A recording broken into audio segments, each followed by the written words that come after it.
Let's get to your top story, and that's the political drama unfolding in Maharashtra that's only escalated with more questions, Vedant, emerging over which group is the real NCP.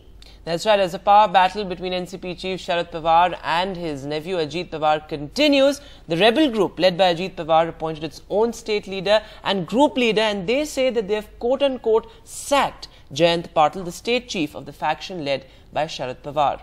Now, Anil Tatkare has also been appointed as the new state chief, while Ajit Pawar is the group leader of that breakaway group. Now, while they maintain that Sharad Pawar is still their national leader. That's right. In fact, on the other side, Sharad Pawar removed working president Praful Patel, who was appointed just a few weeks ago, and MP Sunil Tatkare for allegedly engineering secretive defections and anti-party activities.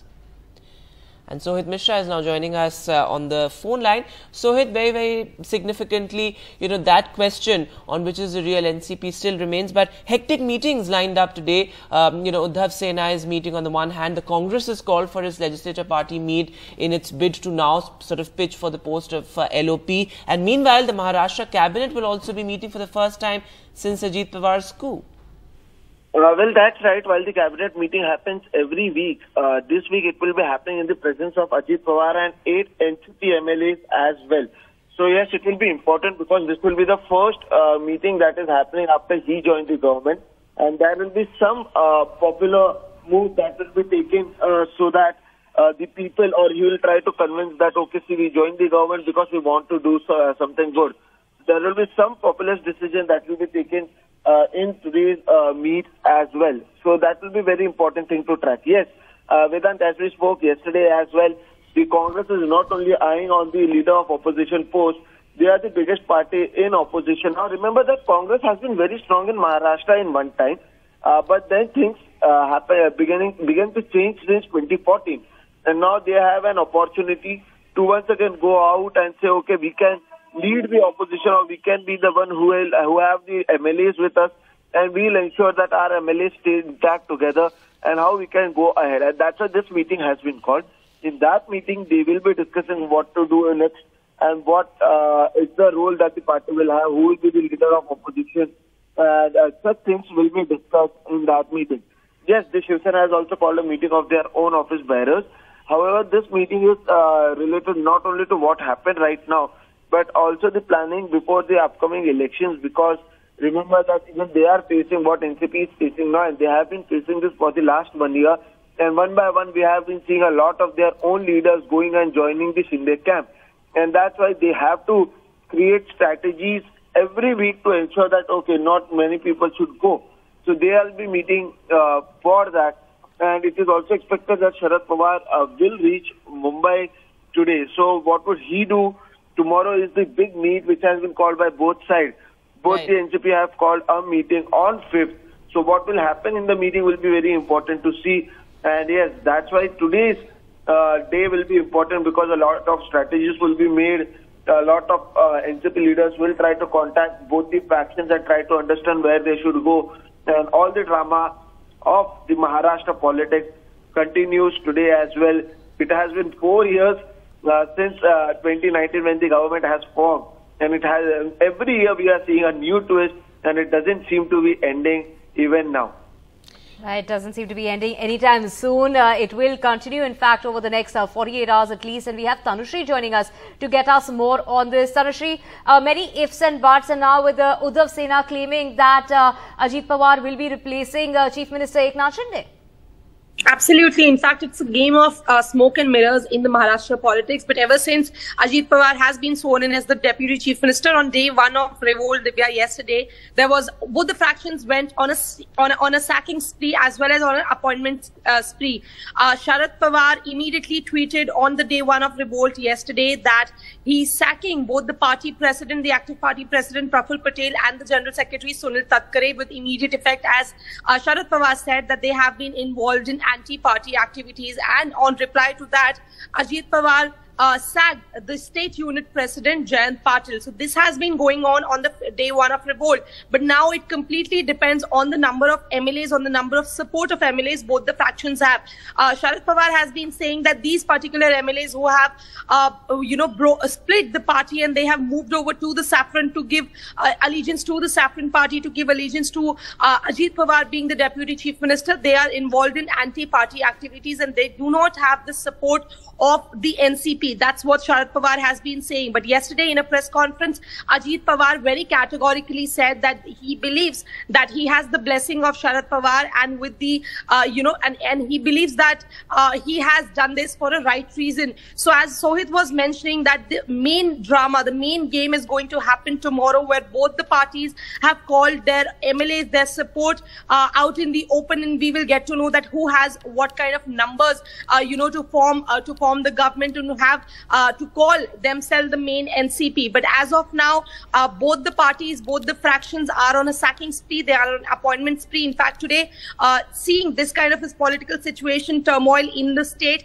as Sohit was mentioning, even Uddhav Thackeray has called his MLAs to have a conversation with them, and this is not just at the backdrop of the political scenario in Maharashtra. This is also for the upcoming, very important upcoming election, both the state and the Lok Sabha election. So very, very interesting developments in the state of Maharashtra. We'll be getting you all the updates throughout the day. Right, Tanushree, thanks so much for all those details. And of course, many are viewing it also as, in a sense, a redux of what happened just a year ago with the Shiv Sena. I mean, last year, Eknath Shinde led the split of the Shiv Sena, leading to the MVA alliance, the Mahavikas Aghadi alliance government in Maharashtra, actually falling apart. This year, the other party of the MVA, the Mahavikas Aghadi NCP, has been divided by this group led by Ajit Pawar. So what happens to the Mahavikas Aghadi in Maharashtra next? Here is our report. मेरा fast experience 2-3 बार ऐसा है, इसलिए कितने गए, कौन गए, इसकी जांच मैं कभी करता नहीं हूँ। जो मेरी आज की जो शुरुआत है, ये शुरुआत आगे का रिजल्ट ठीक आएगा, इसके लिए है। Sharad Pawar says he's worried about the future of those who have left the party, as his party becomes the second Mahavikas Aghadi partner to break up. And with the NCP splitting, concern over the future of the Maharashtra Vikas Aghadi, an alliance formed in 2019 among the undivided NCP, Shiv Sena and Congress. The Shiv Sena witnessed a similar situation last year, and the Shiv Sena Uddhav Balasaheb Thackeray, which remained with the Mahavikas Aghadi, is calling the NCP rebels puppets of the BJP. Though the faction led by Ajit Pawar says they are the party, a battle for identity will once again take center stage in Maharashtra. ऐसे संकट से हम भी गुजरे और गुजर रहे हैं, तो हमें मालूम है क्या होता है जब इतनी बड़ी पार्टी तोड़ जाती है या एक संकट ऐसा आता है। तो इस प्रकार के एक्शन हमने भी ली है, अब वो ले रहे हैं। अभी देखेंगे कानून क्या कार्रवाई करता है। ये एक जो वार है पॉलिटिकल, वो चलता रहेगा। एक कठपुतलियाँ होते हैं, सब चलाने वाला कोई और होता है, जो हमारे पार्टी में भी हो रहा है, अब वहाँ भी हो जाएगा। Sources say Sharad Pawar suspected Ajit Pawar was trying to split the party and that Uddhav Thackeray was also kept in the loop. Sources also add that some Maharashtra Congress leaders have also been approached to join the government. Bharatiya Janata party पूरे देश में जिस प्रकार की राजनीति करना चाहती है, दबाव की राजनीति, दहशत की राजनीति, केंद्रीय जांच एजेंसी का मिसयूज करके जो करना चाहते हैं वो कर लिए। शिवसेना को तोड़ दिया है, एनसीपी को कल तोड़ दिया है, कुछ लोग बोल रहे थे कांग्रेस को भी तोड़ने वाले हैं। महाराष्ट्र देश में तो बहुत जगह पर तोड़ दिया। हम सब मिलकर लड़ने वाले हैं। महाराष्ट्र में आश्चर्य है कि 2 दिन पहले मुख्यमंत्री, अब प्रधानमंत्री जी भोपाल की अपनी सभा में एनसीपी के ऊपर भ्रष्टाचार का सबसे बड़ा आरोप करते हैं, और जिनके ऊपर भ्रष्टाचार के दाग है वो सभी को आप दूसरे दिन शपथ देते हो राजभवन में। ये कौन सी राजनीति है? Basically it is a clear sponsored game of enforcement directorate and their agencies. We will fight against BJP with more vigor, more aggressively. The Congress, though, smells an opportunity with the possibility of the NCP splitting. The largest opposition group once again could be Congress. And the NCP, which currently has more MLAs than the Congress, could be reduced to junior partner, giving the Congress an opportunity to lead the opposition bloc in Maharashtra. And in the run-up to 2024, when both national and state elections are held in Maharashtra, this could help the Congress. With Saurabh Gupta, Usama Shah, NDTV. Now, after the revolt in the NCP in Maharashtra, many questions are being raised over the future of such regional political parties in other states as well. Well, absolutely. The BJP says that after the NCP in Maharashtra, now there will be a split in the Janata Dal United, or the JDU in Bihar, and other regional parties will be weaker due to what they call nepotism as well. Right, but Chief Minister Nitish Kumar's JDU dismisses these predictions that they are mere daydreaming tactics, and our colleague Manish gets us all those details. The BJP's attempt at political premonition in Bihar, which was the venue of the first opposition meet in June. BJP leaders say that the Maharashtra NCP story will repeat in Bihar too. देखिए बड़ी संख्या में लोग हम लोगों के भी संपर्क में हैं, लेकिन अब किसको लेंगे नहीं लेंगे, लेना कि नहीं लेना, बहुत सारी चीजों पर निर्भर करता है, लेकिन कुल मिलाकर एक अस्थिरता का माहौल है, एक जनता दल के अंदर एक उदासी है, लोगों का अपना भविष्य अंधकार में दिखाई पड़ रहा है, उनको लग रहा है कि नीतीश कुमार के बाद क्या होगा. Faced with this statement and the general fear, the JDU is preparing itself. Sources say Nitish Kumar is working hard to keep his MLAs and MPs together. The Bihar Chief Minister is believed to have met each one of the JDU MP and MLAs over the course of 4 days. कोई असर नहीं पड़ेगा, बल्कि विपक्षी दल जो हैं उनके इस कारनामों से और मजबूती के साथ एक होंगे, और ये उनका कारनामा जो है ये इस बात का प्रमाण है कि वो घबराए हुए हैं. The developments in Maharashtra are being closely watched among all key opposition constituents on the possible impact on their own fortunes and their bargaining abilities in the run-up to 2024. जो लोग इसको परिवारवाद वगैरह का नाम देते हैं, आप लोकतंत्र का अपमान कर रहे हैं. इसमें ताजपोशी नहीं होती है. आप चुनाव में जाते हैं, लोगों के मध्य जाते हैं, अपने मुद्दे रखते हैं, और बीजेपी जैसी पार्टी हारती है इन क्षेत्रीय दलों के समक्ष. इसलिए क्षेत्रीय और राष्ट्रीय के युग्मक बाइनरी से लोगों को उलझाने की कोई कोशिश न करें, उसी में लोकतंत्र का भला है. All eyes will be on the next opposition unity meet. This as the BJP attempts to expand the NDA, reaching out to some of its old allies and even aligning with parties like Chirag Paswan's LJP faction. The opposition's hope will be to at least keep its flock together. With Manish Kumar in Patna, Bureau Report, NDTV. And moving on, Tejasvi Yadav, Bihar's Deputy Chief Minister, his father and former Railway Minister Lalu Prasad Yadav, his mother and former Chief Minister Rabri Devi have been named in a CBI charge sheet in the Land for Jobs scam, Vedant. That's right. The allegation is that the property was sold to the Yadav family at hugely discounted rates in exchange for jobs in the Indian Railways when Lalu Prasad Yadav was a Union Railways Minister from 2004 to 2009. The BJP is now demanding the resignation of Tejasvi Yadav as he has been named in that charge sheet. Let's just listen in to what the BJP has to say. Nitish Kumar को तेजस्वी यादव को अविलंब मंत्रिमंडल से बर्खास्त करना चाहिए, क्योंकि भ्रष्टाचार से जुड़े मामले में आज राज्य के उप मुख्यमंत्री पर सीबीआई ने चार्जशीट फाइल कर दिया है. मैं नीतीश जी को याद दिलाना चाहूँगा, जब लालू यादव पर चारा घोटाले में चार्जशीट फाइल हुई थी, उस समय नीतीश कुमार उनकी पार्टी ने यही मांग की थी कि लालू यादव को बर्खास्त किया जाए. In fact, the JDU has also responded sharply. The JDU sources tell NDTV that there is no question of resignation of Tejasvi Yadav and that the case is politically motivated. Right, the JDU has gone on to say that Tejasvi has played just about no role as far as that scam of Land for Jobs is concerned.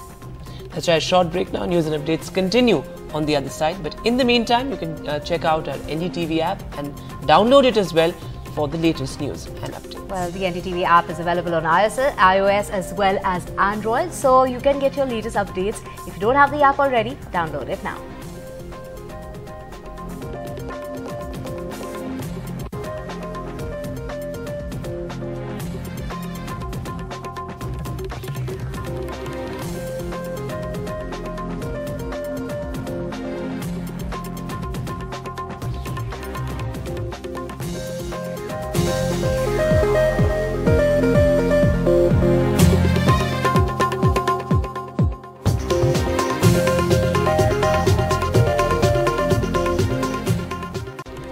Welcome back. A big focus on NDTV is the northeastern state of Manipur, and even as ethnic unrest continues for over 2 months now, the first meeting of the Unified Command in Manipur has decided to provide security to the farmers who will start the cropping season now. And also in Manipur, schools are going to reopen on the 5th of July for classes 1 to 8 and also the bunkers will be dismantled. Those are the major announcements coming about. As far as the security forces are concerned, they continue to be in those vulnerable areas. Their presence is felt. But in the wake of a series of violence, a unified command structure has been set up by the Chief Minister. But, let's get you the situation on the ground. Vedant, what is it like even 2 months on? That's right. Let's listen in to what the Chief Minister had to say. Seeing the need and the, the importance, the state government has decided to open the school from Wednesday, the 5th July, from class 1 to 8. And when it has been decided that protection will be provided to those engaged in agricultural activities, there is some sort of sensitivity and, the situation is still volatile there, Divya. Right, and NDTV's ground report shows how farmers have actually been impacted due to the violence in the state. The Indian Army and the Assam Rifles in Manipur guarding farmers as they work in their fields. These peaceful fields have seen gun battles and deaths in the past few months. The Assam Rifles say it's an initiative to help locals move back to normalcy. The fringe areas between the Imphal Valley on my left and the tribal villages in the hill districts on my right are areas that have seen gunfire, gun battles that have cost human lives. But there is not only a problem of loss of lives, there is also a problem of loss of livelihood. This security that is being provided by the security forces at a critical time like this is not only ensuring saving lives, but also saving livelihoods. However, not all farmers have managed to return. Many are stuck in relief camps because gun battles are still raging in their villages. And movement is restricted to control the situation. अभी हो रहा ही नहीं, लड़ाई से हम लोग छोड़ के आ गया और हमारा उधर पहाड़ी में हम लोग खेती करता है, अदरक सब लगा के रखा हुआ है, वो भी सब छोड़ के आ गया. हम लोग अभी बहुत परेशान होके बैठा हुआ है. हो सके तो ये सर्व करने वाला होने से तो बहुत खुशी के बाद होंगे. घर संपत्ति सब कुछ जला दिया, घर जाने के लिए भी मुश्किल हो गया है. अभी रिलीफ कैंप में हूँ लेकिन खाने पीने के लिए सफिशिएंट नहीं है. भविष्य में क्या होगा कुछ पता नहीं. This village in the fringe areas is seeing a return of villagers due to efforts of the security forces. This is sowing season and critical for farmers. A little over a month ago, this village on the border between Kangpokpi and Imphal East districts was witnessing gun battles. उस समय तो ऐसे हुआ था, हम लोग सब भाग गए थे गांव छोड़ के. अभी हम लोग लगभग 21-22 घर थे. अभी लगभग हम लोग 16-17 घर वापस आ गए. बाकी सब भी आने वाला है. अभी यहाँ में पहला जो स्थिति था वो माहौल नहीं है. अभी यहाँ बिल्कुल ठीक हो गया लग रहा. हमारा यहाँ गाँव का माहौल थोड़ा धीरे-धीरे ठीक हो गया और सिक्योरिटी आने के बाद. अभी तो 90% पॉपुलेशन घर वापस आ गया. This change is a result of the combination of combing operations, creating no-go areas for both communities, and a strict check on movement. Hello?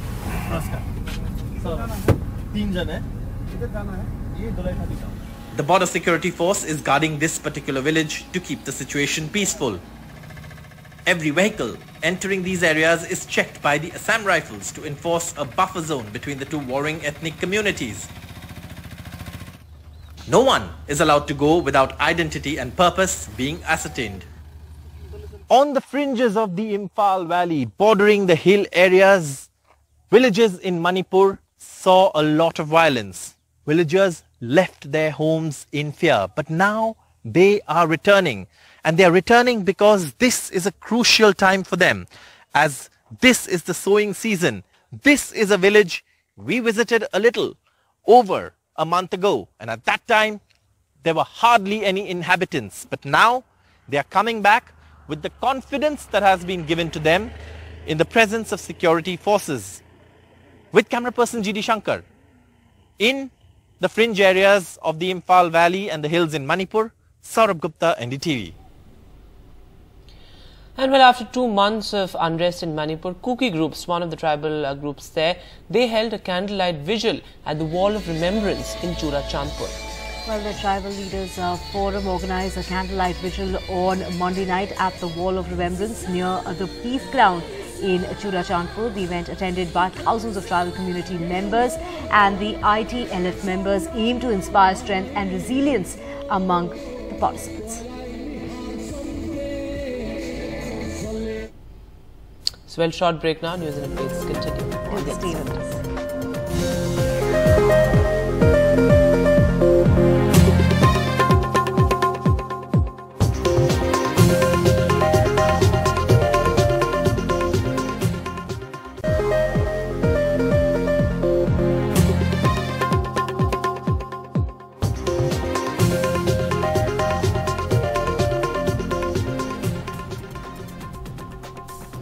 Welcome back now. Prime Minister Modi chaired a Council of Ministers meeting, saying that it was a fruitful meeting and ministers exchanged views on diverse policy-related issues. But elections were the key focus as far as that meeting that took place yesterday is concerned. That's right. The Prime Minister told the ministers, as per sources, that in the meeting of Council of Ministers, it's an election year and work hard, and that the next 9 months are going to be crucial. Prime Minister said that don't look towards 2024 only, work towards 2047. He said that in the next 25 years, a lot will change. And this meeting comes amid talks of a cabinet reshuffle. This meeting of a Council of Ministers lasted for around more than 5 years and 5 hours, and Prime Minister Narendra Modi spoke for around 35 minutes. He addressed all the ministers and asked them to prepare for the upcoming Lok Sabha elections. He asked them to take their work among the people, and all the achievements of the Modi government should be taken to the people. That's what Prime Minister Modi insisted. And he also talked about 2047, when India will complete 100 years of independence. That time, India should be a developed nation. That should be our goal. That's what Prime Minister Modi told the ministers.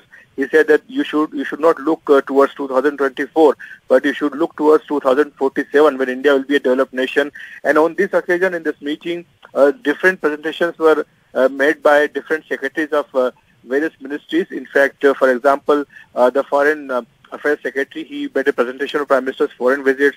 The Finance Secretary made a presentation about that how India will be a global economic power in 2047, and also infrastructure related projects. There was a presentation on all those matters also. And Prime Minister also indicated that the upcoming monsoon session of Parliament will be in the old building, not in the new building which was inaugurated by him. So all these are the major factors that were a part of this Council of Ministers meeting. In fact, it's very important and significant in the sense that there is a talk of cabinet reshuffle of Modi government, and in that, keeping that in mind, of course, this meeting was very important for this reshuffle purpose. And NDTV's Ankit Tyagi spoke with Jitendra Awad, who said that Praful Patil has just about no right to make appointments with us. That's right, and he said that the Ajit faction is a kitty party. Listen to this interview. I want to start by asking you, sir, are you still the whip as far as the party is concerned? Because just a short while back, we heard Mr. Praful Patil, he said that you are being sacked from your position, sir. First of all, let me be very clear. As per the constitution of Nationalist Congress and rules framed under it, Mr. Sharad Pawar, who is the president and who has the authority to expel anybody from the party, has expelled Mr. Praful Patil from the party on the 2nd. So he has no right to appoint or expel or do anything within the party. In this fight, sir, now Mr. Sharad Pawar is in Satara. Mr. Ajit Pawar says that he has the numbers, and why should he give up the numbers? Why should he tell them how many MLAs are supporting him? Because he says we are the real NCP. Those who are outside, those who are against the party should give their numbers. Basically, the judgment given by His Lordship Chandrachudji clearly says that the numbers of legislature party cannot decide a political party. A political party has to be decided by different tests, and that are like the party wings, the other organizations, the leadership structure, and constitution. And all this are with the party whose president is Sharad Pawar and is recognized by Election Commission of India. Mr. Sharad Pawar will be back. You have called all your MLAs. Is that the day when you show strength, when you are hoping that most of your MLAs come back to the fold? Basically, if you go through the judgment makes it very clear that if you are with only one MLA, then the party belongs to you. So it's a faction which has gone away. The faction has to merge to survive. So the faction which has gone out has no other alternative but to merge for survival. Mr. Abad, in the end, I just want to ask you one quick question, sir. There are still those people who believe that Praful Patel, Chhagan, Bhujbal, all of those who were very close to Mr. Sharad Pawar could not have gone there without his blessings. Praful Patel today said he continues to be our president, but he doesn't have the power to remove people. Is there some tacit understanding, some game going on, is the question. There is no tacit understanding. The letter to take action against Mr. Praful Patel and Mr. Tatkare was given by Supriya Sule, and then after the recommendation of the discipline committee, action was taken by Mr. Sharad Pawar and they were thrown out of the party. Are you hopeful that Mr. Sharad Pawar would be able to rebuild, he will survive this coup? He is Mr. Sharad Pawar, who is known to fight all attacks, all advances when things are not comfortable for him, and he wins it. So, well, the crisis in Maharashtra continues. But the other big headline, India is hosting the SCO Summit, the Shanghai Cooperation Organization Summit, for the first time today after becoming a full member 6 years ago. However, the meeting of the heads of state and government will be held virtually.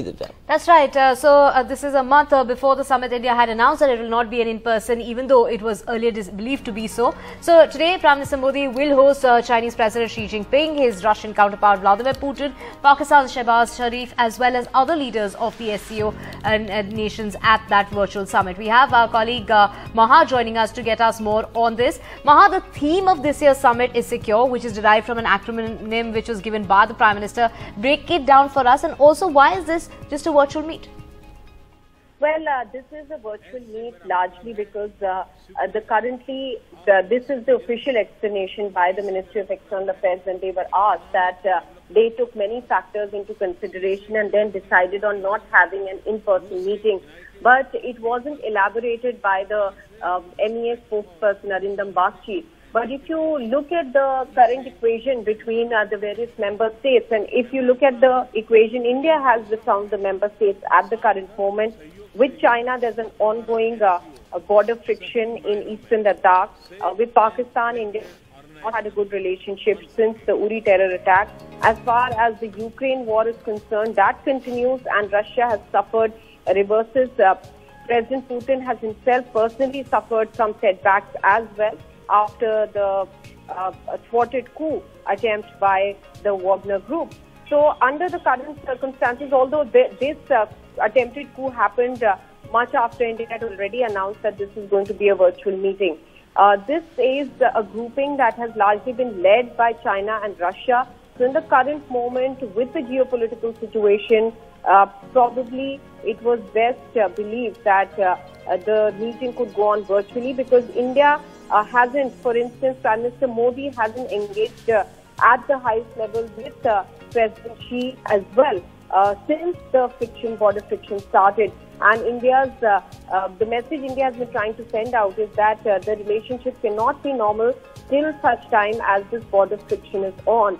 So clearly, under these circumstances, it would have been difficult to hold an in-person meeting. Also, because usually when leaders do come for such multilateral meetings, then bilateral engagements are also expected. And for the moment, with China and Pakistan, that's ruled out. That is one reason. The other aspect that you spoke about, the theme, The theme is secured, an acronym that the Prime Minister had in fact given in the Qingdao summit.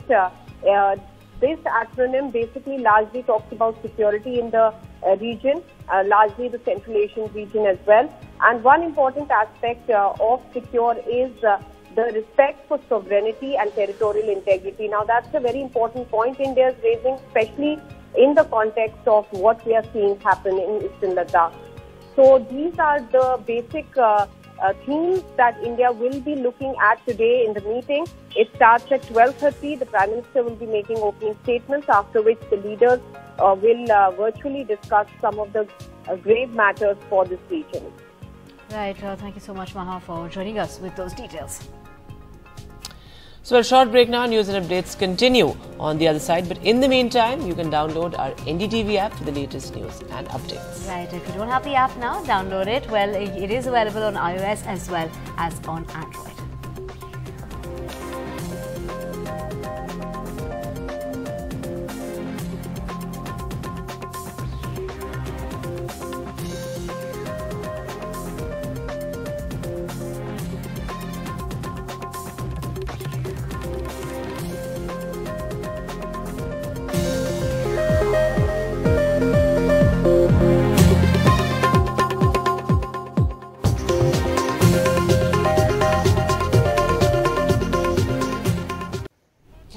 Breaking news coming in from the United States, strongly condemning the vandalism that's taken place as far as the Indian consulate in San Francisco is concerned. That's right. The US has strongly condemned the reported vandalism and attempted arson at the Indian consulate in San Francisco. Maha Siddiqui is now joining us on the phone line.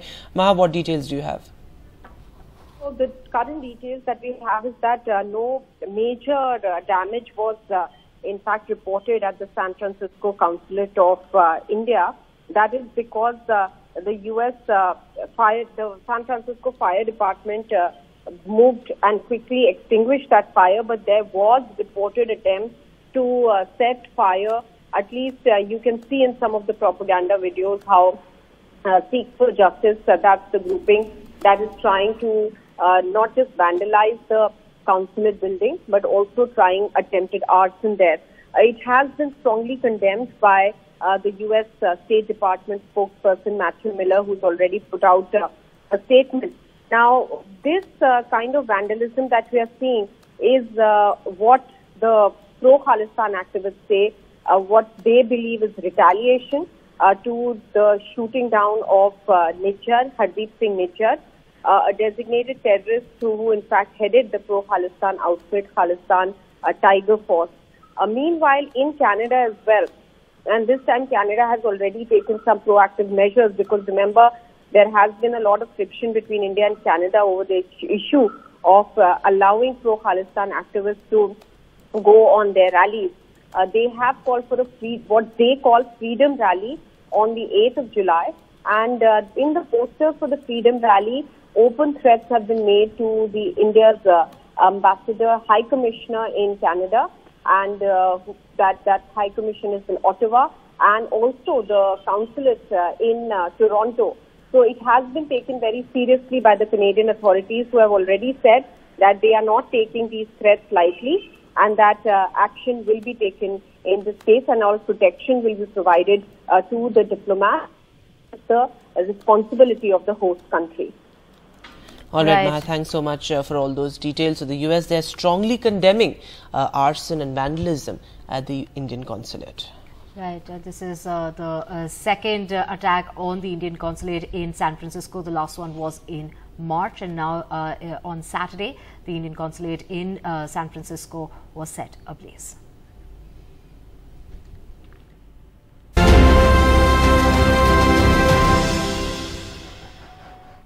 Let's get you some international news now. And wildfires in Canada continue to burn, sending curtains of haze as far as the country and neighbouring United States is concerned for weeks now. The Canadian officials have gone on to say that this is the nation's worst wildfire season ever, and they expect the air quality to remain a concern through the summer as long as the fires continue. It started early on drier than usual ground and accelerated very quickly, exhausting firefighting resources across the country, and that is why the air quality level is now in the very poor category. At the Fort St. John base in Canada, members of the British Columbia Wildfire Service have been delivering suppressant to contain the wildfires. There are about 490 fires burning nationally, with 255 of them considered to be out of control. Quebec's Forest Fire Prevention Agency is reporting 110 active fires. Canada has already surpassed the record for area that's been burned, and nearly every province in Canada has fires burning. And the mayor of France on Monday thanked his supporters after an unusual personal attack on his home over the weekend that authorities said would be prosecuted as an attempted homicide. Crowds gathered at the town halls across France on Monday to show solidarity with the local governments targeted in 6 nights of violence touched this is as far as the fatal police shootout is concerned of that 17-year-old delivery boy in the suburban part of Paris. In reality, it's democracy in itself attacked. Each of its symbols are today being targeted, is what the mayor of France had to say. This cannot continue, and I will tell you, as I told the French President Emmanuel Macron, this will not continue, is what the mayor of Paris had to say. The attack has prompted an outpouring of support for local governments in many towns where the city hall is often literally the central to the public life, and anger as far as that 17-year-old teenager who was shot by the police, and his death has been described into an attack against symbols of state, widespread arson and nighttime looting, and about 45,000 officers being deployed nationwide overnight in order to curtail the situation on the ground. En vérité, c'est la démocratie elle-même qui est attaquée. Chers amis de la Île-et-Rose et d'ailleurs, chers citoyens de France, qui avez été des millions à nous témoigner votre soutien et votre solidarité devant toutes les mairies de France aujourd'hui. Je n'ai qu'un mot. Merci. En vérité, c'est la démocratie elle-même qui est attaquée. Chacun de ces symboles sont aujourd'hui visés. Nos mairies sont attaquées. Les élus, les professeurs sont agressés. Nos forces de l'ordre et de secours sont prises pour cible quotidiennement. Même nos médecins, même nos postiers ne rentrent plus dans certains quartiers. Ça ne peut plus durer. Et je vous le dis aujourd'hui, comme je l'ai dit au président de la République ce matin, ça ne durera pas.